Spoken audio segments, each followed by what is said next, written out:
Hello, everyone. This is podcast number 25. This one is going to be specifically on mountain lions.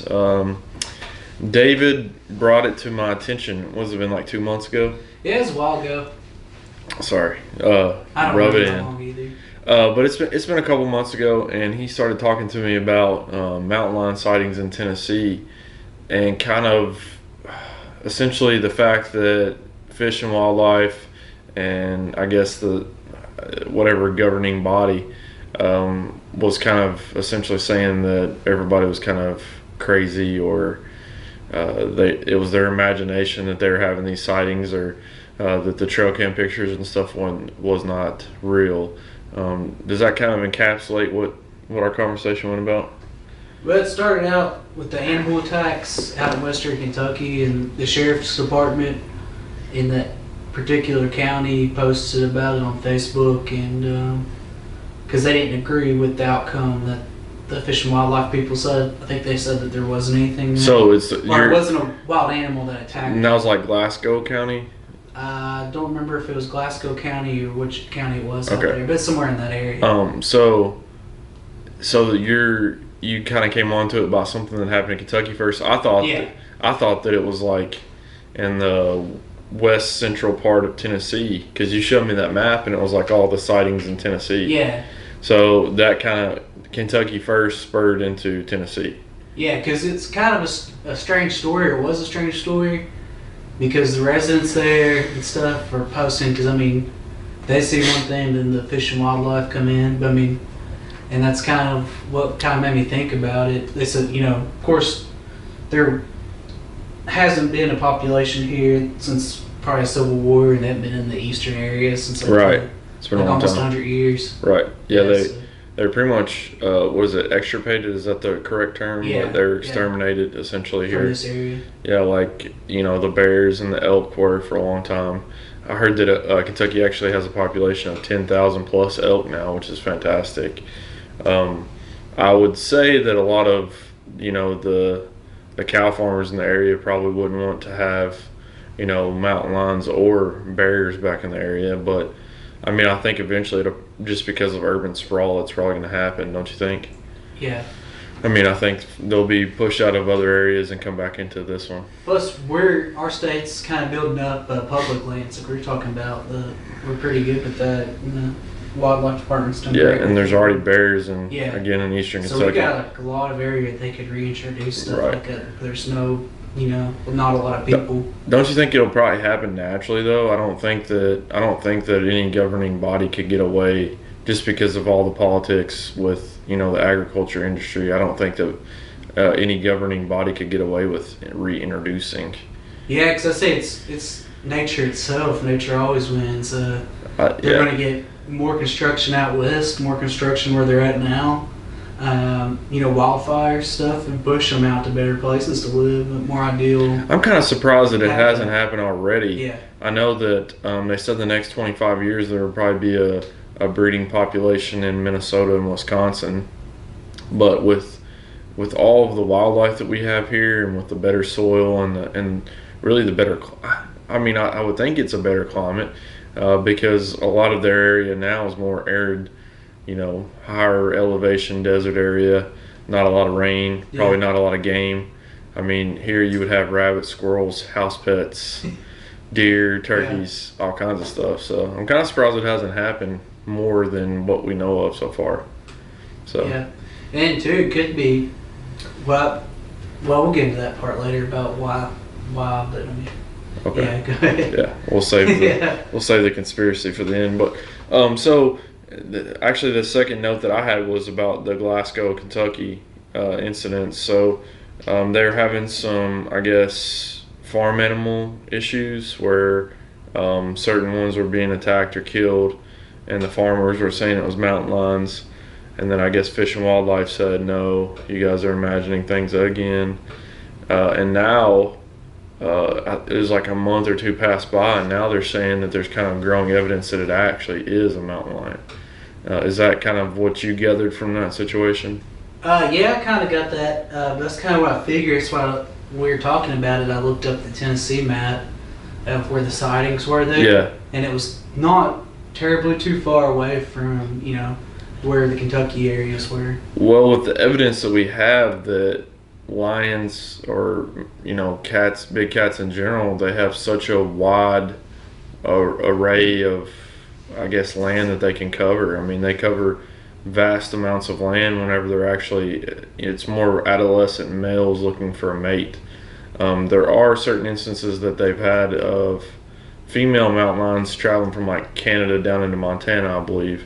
I think that was like 450 miles. Yeah, you'd send me that. Yeah. But the one cat that's so famous, that's the furthest one that they've known, and they actually had sightings of them, and they tested the DNA evidence, like the scat or whatever left behind. I think it was in Michigan, Minnesota, maybe Ohio, and they tested the scat, and then this cat actually traveled from South Dakota to Connecticut and was killed in Connecticut by a car, and they took his body and the scat and everything that was left behind in the other areas, and they matched the DNA to prove it was actually him. So he actually traveled through that whole area to Connecticut. They think just being an adolescent looking for a mate. Lost, yeah.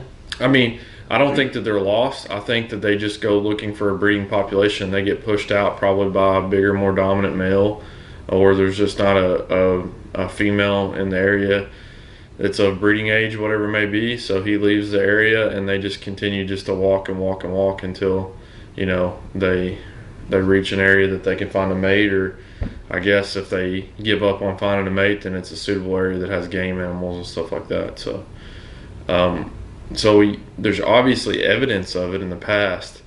Multiple collared animals that have traveled long distances, especially the big cats. Wolves and big cats actually travel really long distances. That one wolf was collared up in like Oregon and traveled all the way down into the northern part of California. So, wow. And especially with the radio collars now on whatever animal it may be, there's pretty good evidence to show that they've traveled long areas into areas that they haven't been for a long time. A really interesting story that Steven Rinella told on the Joe Rogan podcast. He said that they were doing some studies in Alaska for a road that they were thinking about putting in and how to affect the wildlife. So they went in and they darted a bunch of different animals, put collars on them, and just to test everything out. And a collared moose fell into a crevasse in a glacier, and then a collared bear tried to go into the glacier to get it out, and he fell and died too. So you had a moose and a collared bear in there, and then a collared wolverine actually went in and scavenged both of the bodies and got out. So it's fascinating to see like where these radio collared animals travel. I think it really opens, I guess, our minds on the area that they actually can cover. So with that being said, it's still confusing why, Fish and Wildlife or whoever it may be kind of is a denier of what's actually happening with the wide expanse of these animals. Yeah. So we actually had an incident back in 2014 in Kentucky of a mountain lion being killed pretty close to here. Not too far at all. Yeah, man. So like essentially one county over, and I found it very interesting that the narrative was kind of spun that it was a pet. I kind of want to hear your thoughts on that. What do you think about that? Yeah, it's insane. But I guess there may be people out there that keep wild animals as pets. Maybe that's their thing. So how would you get loose though? Like, wouldn't you have like pretty? But it was outlawed in 2005 to own a mountain lion in Kentucky. Oh, okay. And apparently there was a point in time where you could have them as pets, and some pets were grandfathered in, but this was only like a 4 or 5 year old cat. And the thing that I found most interesting was that they said it was probably a pet or something, one that somebody released, but typically if you would own it as a pet, when you get it declawed. Yeah, probably that would be the smart thing, because all wild animals tend to. Yeah. And so if you would get it declawed, the narrative was that a neighborhood dog chased it up a tree. Yeah. So how would that cat climb a tree if it had been a pet and declawed? I was always really fascinated and Unless confused. it was that big where it could, I mean, they can jump pretty good on their own and maybe just jump But onto a branch. but how would he hold on? You know Yeah. what I'm saying?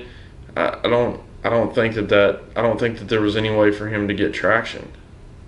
I Yeah. mean, they're very athletic, but that seems like a stretch. And they did the DNA tests on the animal, what made them think it was a house cat, or not a house cat, but a pet, was that it had a South American DNA. No, it was from the Black Hills of South Dakota.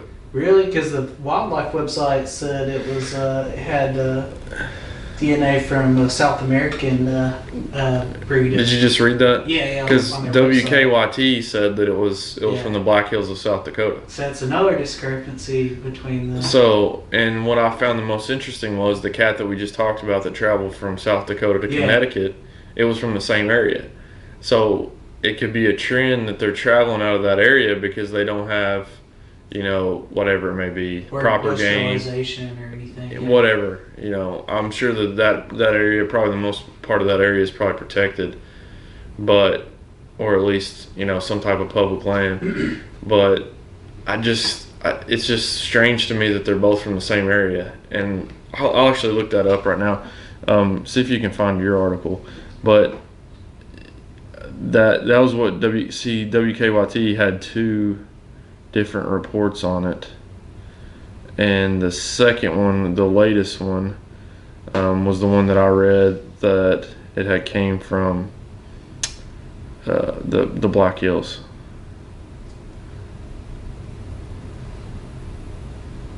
So this is almost a year after. The one I'm reading is almost a year. It's on WKYT.com. This one's on. It says it was 125 pounds, in good health. I believe I read it was 5 years old. Did you read that too? Just the Fish and Wildlife website says adult male lion, mountain lion. See, December 15, 2014 when it happened, but it says DNA testing revealed the kitten had South American ancestry, leading to the conclusion it was of captive origin. So this is what it says on WKYT. Necropsy results and tooth aging analysis indicate the lion was 5-year-old male, 125 pounds, and in good physical condition and health. DNA analysis on the genetic origin of the lion to a population in the Black Hills of South Dakota, more than 1,100 miles northwest of Paris, Kentucky. Actually, because of bad writing, the sentence before, because the first sentence talked about the Bourbon County, or the second sentence did. The first one talked about a kitten in Floyd County, and then the third sentence says it doesn't refer to which one. It says DNA testing revealed to have South American ancestry, so it could be referring to the first one. So that's probably more likely. Okay. So The WKYT one, I would say, would be the right one. yeah, I mean, because that says DNA analysis. So Just based Yeah. on poor writing. you have two cats, thousands of miles away from where they come from, but they just so happen to come from the same area. And so I think that other cat was killed in 2012. So they probably left the area at about the same time if they did. This cat was just 2 years older. So I found that really interesting that they came from the same area. I don't see how their story could line up if it was I guess they could have had an owner that had some type of outdoor, fenced in area for the You cat. imagine like going to someone's house and be like, check out my pet kitty. But they would have to have some type of roof on it. They would have to have some, I don't know. I mean, it's because too it would big just to- climb out. Yeah, it's too big and you would have to feed it a lot. I mean, you had to go buy like a turkey every day to throw it out and throw it at it or something. Probably at least. I've seen mountain lion kill full-grown deer and drag them up a tree, Yeah. and so that's when I started being terrified of them. And that's the one thing too about going back to the Western Kentucky one is there are people saying it probably wasn't a mountain lion because the mountain lion would have ate that animals. But then I was reading a lot of other people what they thought and stuff, and it made sense that it was probably when mountain lions teach their young how to kill, they don't necessarily eat the prey. Well, and not only that, but I mean, there's pretty pretty good evidence that when a mountain lion comes into an agriculture area that has a lot of cows and stuff like that, it just becomes mischievous, and sometimes it can kill just for the sake of killing. I mean that's Something like happened. kind of coyotes do. Well, not so much coyotes, but definitely wolves. Yeah. You know, there's been lots of really good evidence that wolves being reintroduced into America have came into sheep farms and cow farms and killed a lot of the herd. I mean, there was like a mass killing of sheep, like 20 or 30 sheep at one time with wolves for sure.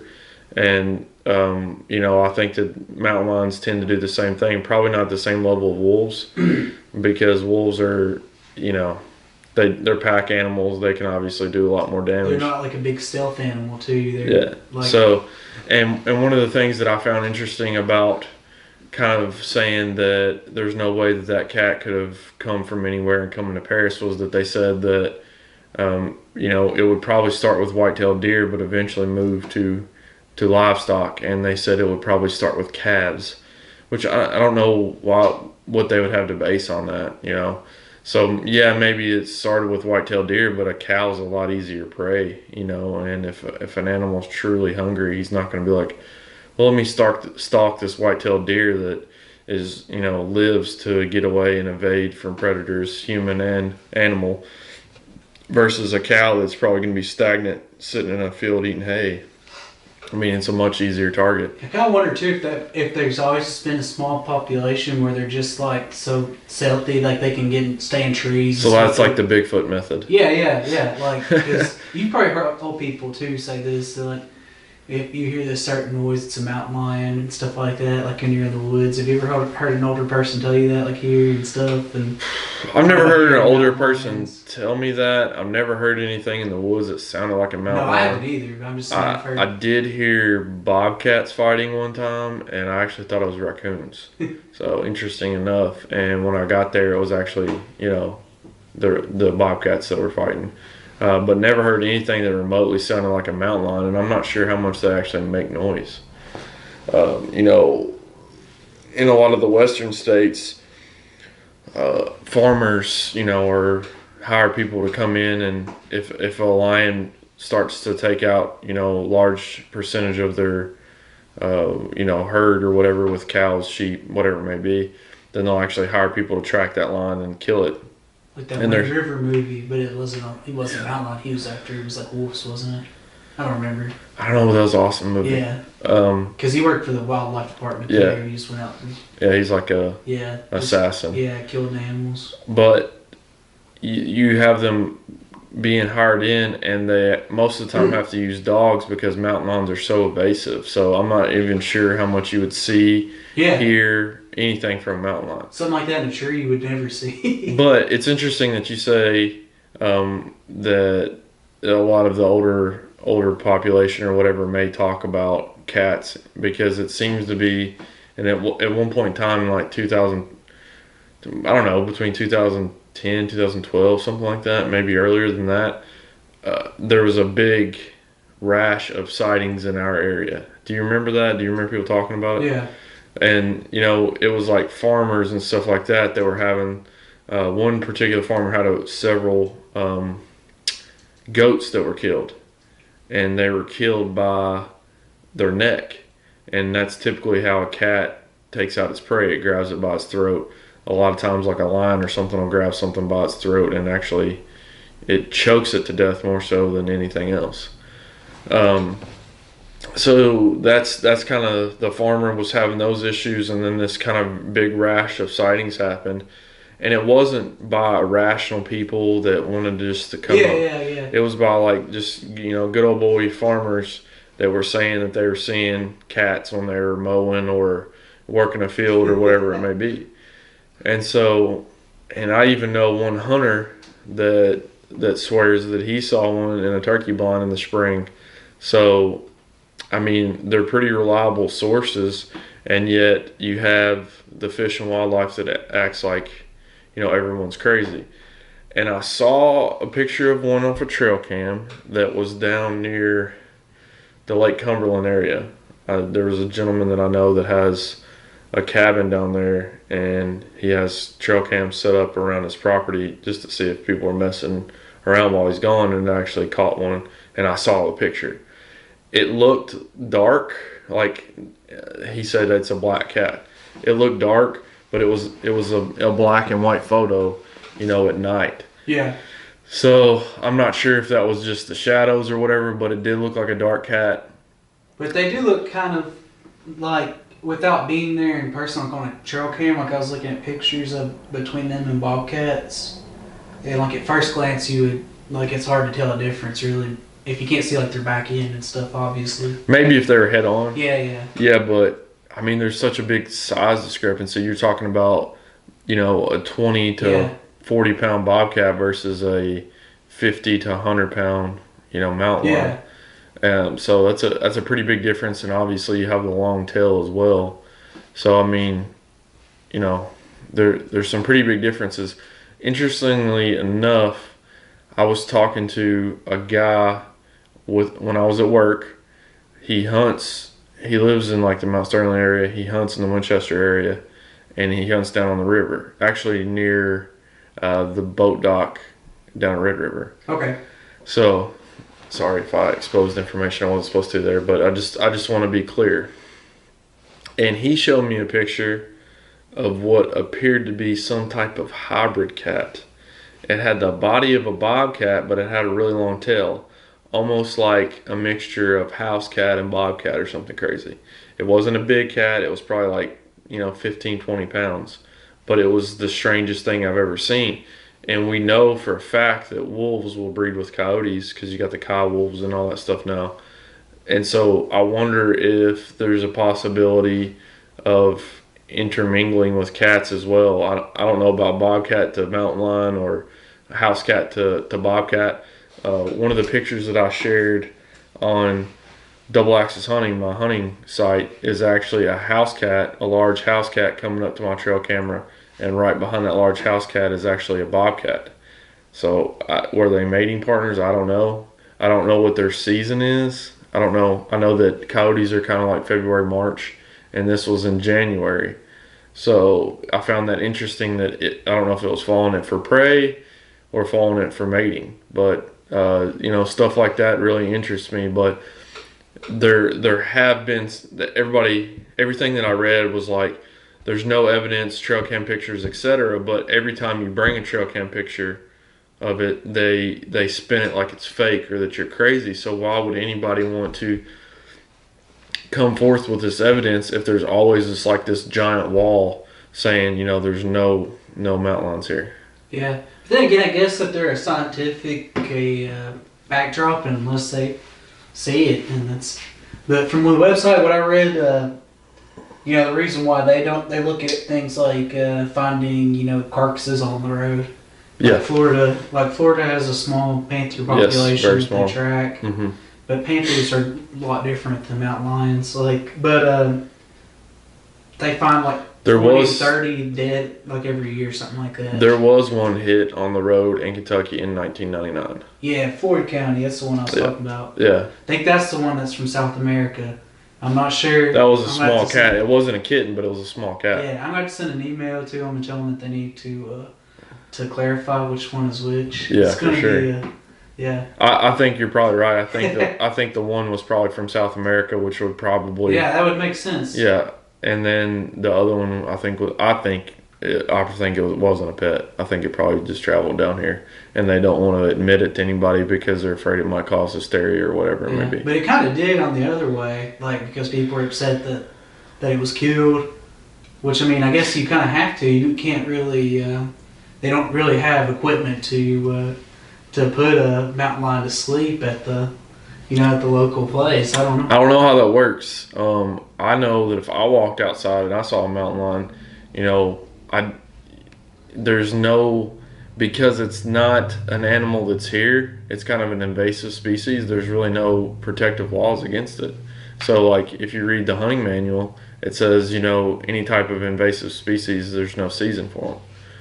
So, I mean, you kind of have to, because you can't imagine the next day, getting on the news and seeing it dragged off some kid at a bus stop or something. And yeah, I mean, What that's he left what behind was his little Crocs. that's what is happening now with like bears up in the northern part of the United States. You know, that one college kid, he was just walking to class and he got yanked by a bear. I mean, I don't think, obviously mountain lions aren't as prevalent as bear attacks, but you just had the one a couple months ago where the two cyclists up in like was it the like Pacific Northwest, the two cyclists were attacked and one of those people were killed, and it was an emaciated cat or a starving cat.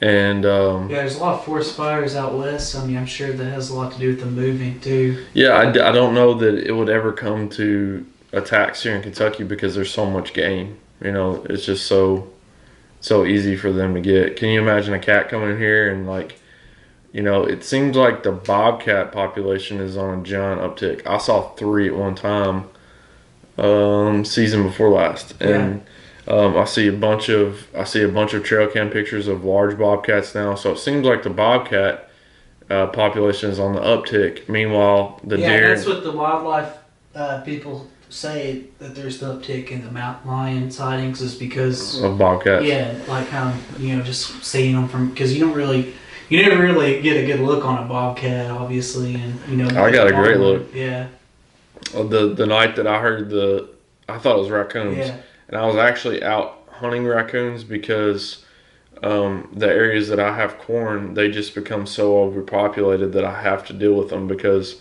they're giant. I mean, you're talking about 15 to 20 pound raccoons that are fighting and making all kinds of racket, and they like form like a little army, so like the other animals can't even get in to eat and stuff like that. So I mean, I hate dealing with raccoons that way.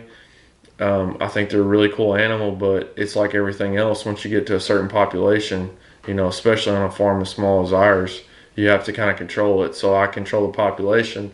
I thought that's what I was hearing that night, and I went from spot A to spot B, which I was going to go to anyway. And when I turned on my light, I had bobcats sitting right there, and they were there for 10 minutes. And so I saw 2 that were like kind of fighting. They're smaller, and all of a sudden one of the smaller ones like hightails it up a tree, and I look up and there's a giant one, and it's a giant one that I have on my trail cam pictures. And it's probably like a 40-pound cat. 30 to 40 pound cat. It's a big cat, and so that I actually got a really good sighting of them. But maybe it's just because I'm seasoned.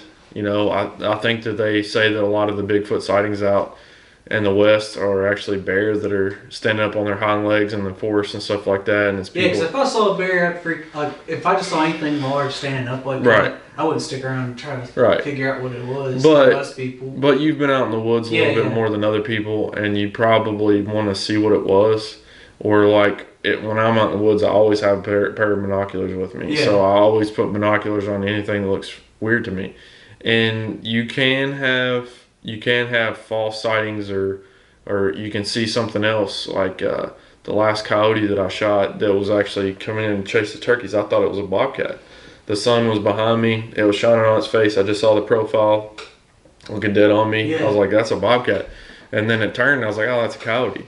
But just because of the coloration and the outline from where the sun was shining on it, it made it look like that. So if you don't get a good look and you don't make sure that you're thorough with it, I can understand a false identification. But, saying that you see a mountain lion when you see a bobcat is kind of like saying you see a wolf whenever you see a coyote. Yeah. I mean, so I don't know, maybe to the uninitiated that would be easy to do, but for me, I just can't really imagine how you would mess that up. But I guess it's possible, huh? Yeah, I don't know if I told the story on here or not. The time I went to Hunter's education class with all the 12-year-olds a few years ago. And that is true. It's like a lot of younger kids. They were telling the story. Yeah, one kid was like, "That's not fair. He got a 100." And I'm like, But the guy, one of the rangers that was there, was talking about a guy being like, "Yeah, I got this bobcat," showing him a picture, and it's like a house cat because it had a collar on it. There's like a lot of dumb people out there. Like you think that there's common sense, but most people. I guess you're right. I guess the people that I surround myself with and the people that I talk to. Yeah, most people that if you have common sense, most people around you that you know will also have common sense. It's not entirely true in our Yeah, friend that's circle, true. Yeah, we but, know some people yeah. that don't. But yeah, so there's a big rash of sightings here, and that's been several years back. And in 2015, I've never seen a big cat. I've never professed to it. I run trail cameras. I've never had any type of big cat other than that large bobcat on my trail cameras, and the bobcats are even really rare to get. So I've never had anything like that or a sighting or anything personally. I know people that did or whatever it may be, but I have permission to fish in a particular area near the Kentucky River, which is a creek Yeah, system. we need to go back there because you and I went there We like. can't talk about it. We can't talk about where it is. Yeah, I'm not. But yeah, I'll take you back there. We went back there like 5 years ago. I'll take you back there, and we'll go next spring. Yeah. So, but anyways, it was the springtime. I had been fishing off of a boat lately, and I just kind of wanted to do a little bit something different to kind of reconnect with my childhood. And so I went down to this area. Quite typically in this area, I've seen lots of wildlife. I've seen coyotes. I've seen lots of deer. I've seen lots of turkeys. And, just being a hunter back in 2015, I'm still pretty new at hunting. I've been doing it for 6 years. So I was in a couple years at that point. And so now when I walk through the woods, I keep my head up for the most part, but also in areas that I come through that I figure there's probably a bottleneck for wildlife or whatever, Yeah. I always look down. So I was coming through a certain area. It's very soft earth because the creek gets up quite frequently over top of it. It washes everything out. And so every track you can see. And so I looked down and I saw a track that didn't have claw marks. And I started looking at it and I was like, that's a giant track. And so I actually took a picture of it. I put it on my Facebook. I put my hand down next to it. And we're talking about a giant track compared to my hand. Because I knew that we were going to do this podcast, I did a little bit more research on it. I mean, you can see I've got a pretty big hand. If you go to my Instagram after you watch this, then I'll post it on my personal Instagram, my hunting Instagram, and the podcast Instagram. So I'll try to spread it all over to kind of not only promote this podcast, but also to show you guys what I'm talking about specifically. But so I took the picture. I posted it back then. A couple people liked it, not a whole lot of circulation. But I thought about it again because we were doing this, and I actually researched the measurements of a bobcat track versus, a mountain lion track. Because I thought at that point in time it may have been closer to that giant bobcat that we talked about. Yeah. I've seen bobcat tracks on the land that I hunt on. I've seen them quite frequently, and they look small. They're not very much. I mean, they're smaller than a coyote track typically. So you've got kind of like a coon track that's really small, and then you got the bobcat track, and then you got a coyote track. And so the bobcats typically, but I thought, maybe it was just a large bobcat because I didn't want to create hysteria or, put false things. You would think that they would have bigger paws, but I looked it up, like Rudy sent to me before he told me that. So it read that a bobcat had an 1.5-inch track, and the track that I actually took a picture of was about 4 inches, which is what they say a mountain lion was. So I personally believe that whether it was traveling through here or whether it lives in that area, which is a isolated area, not a whole lot of houses, and it's very possible that it could have been a mountain lion, and I think it personally was.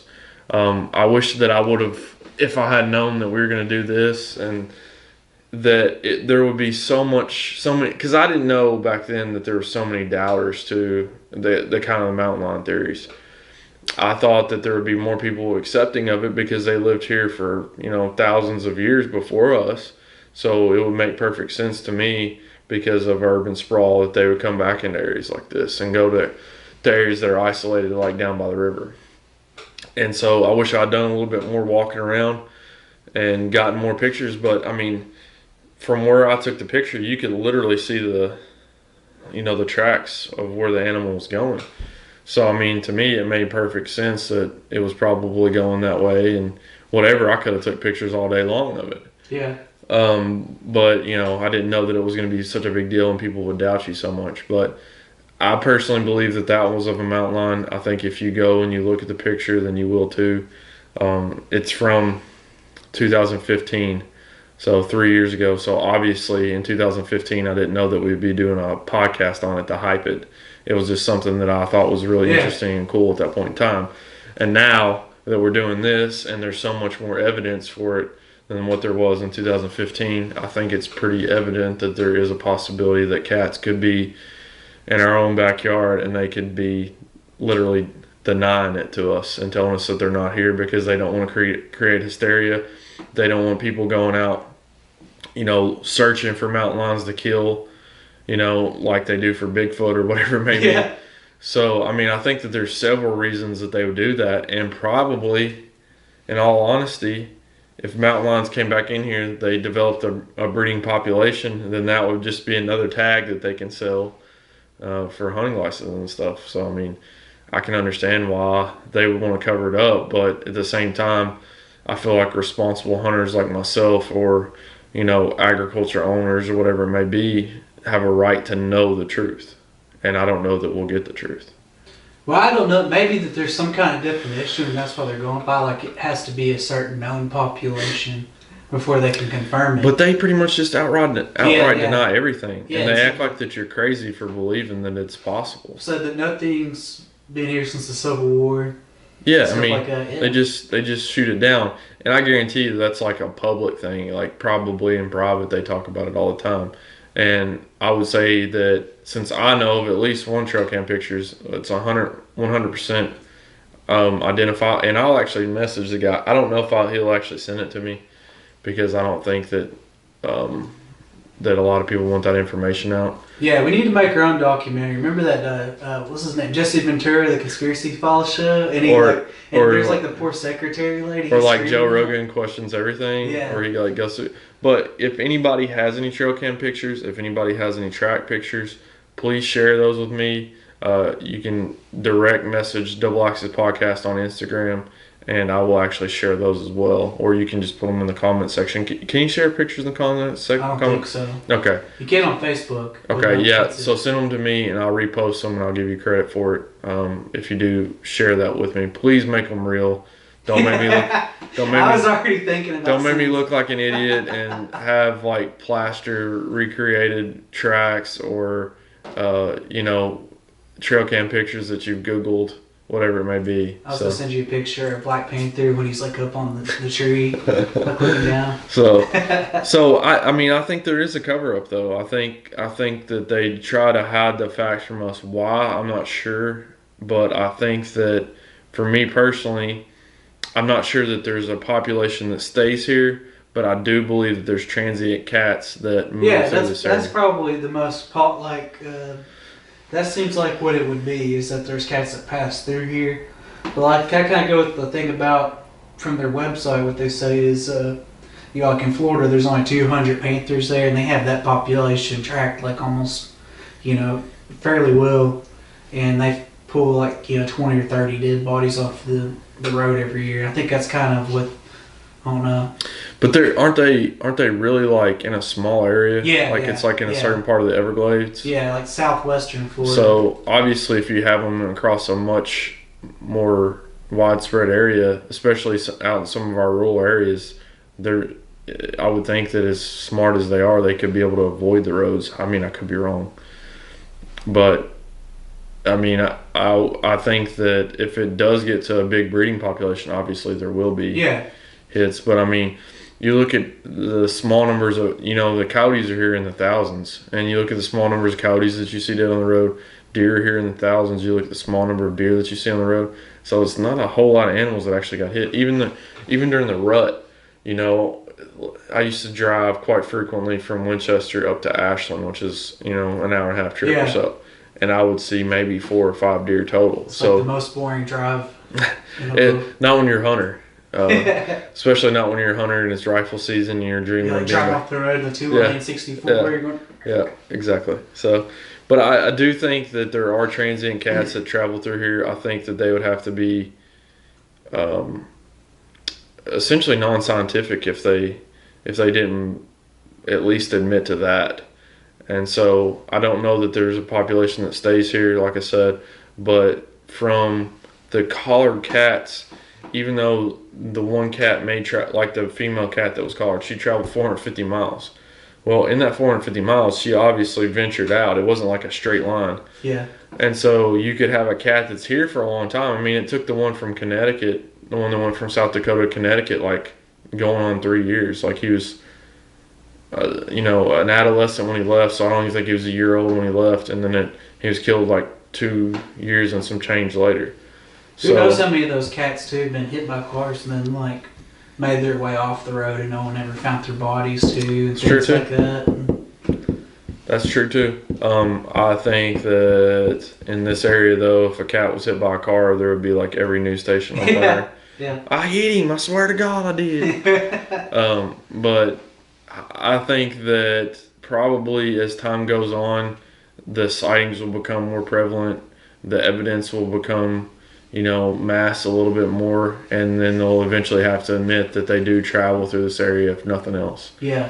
But I don't know that they're ready to do that or that they want to do that just yet, because like I said, I don't think they want to cause any type of hysteria. So. One of my favorite TV show episodes of all time. Did you ever see the Beverly Hillbillies, the old one? Yes, but it's been a long time. You see the one where Granny, she says she sees a giant jackrabbit, and it's like a kangaroo on the loose. No. That's everybody should check that out. It's the best TV show episode. So that's your example of people seeing things and kind of creating an image in their mind. Yeah, that'd be me. I don't think so. I think that you'll be.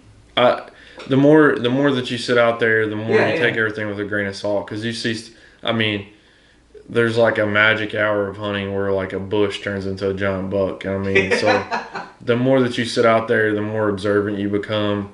It always happens to me about right when the sun's coming up in the morning. And there's 30 minutes. I don't remember that tree. I don't think that's a tree. It's 30 minutes after sunup and 30 minutes before sundown is the magic hour where everything turns into a deer.